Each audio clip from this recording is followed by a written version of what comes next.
Tundsin sihukest meeldivat lõhna ja tuleb välja, et täna alustab õitsemist DC Smart.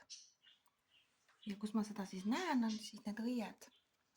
Tegelikult lähevad need õied täiesti korallvärvi, aga kuna ta just praegu alustab näha, sest et ta on topeltsisu, siis ei ole veel õiget pigmenti näha. Aga ma näitan neid õisi. Neid on siin praegu juba päris palju. See tähendab seda, et täna õhtul avaneb veel. Siin on natukene väiksemad õied, aga samamoodi juba on lahti rullumas. Need, mis on rohkem päikest saanud, need on juba kaugemal.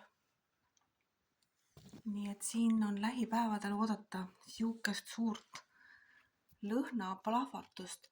Kusjuures praegu ma tunnen, et nende lõhn ei ole päris sihukene inglitrompetile omane, vaid on natuke rohkem sidrunilõhnaline.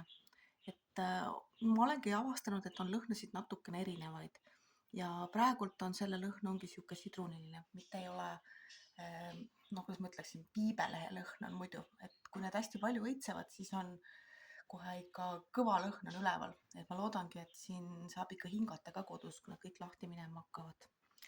Nii et on oodata palju õisi ja varsti näeb värve.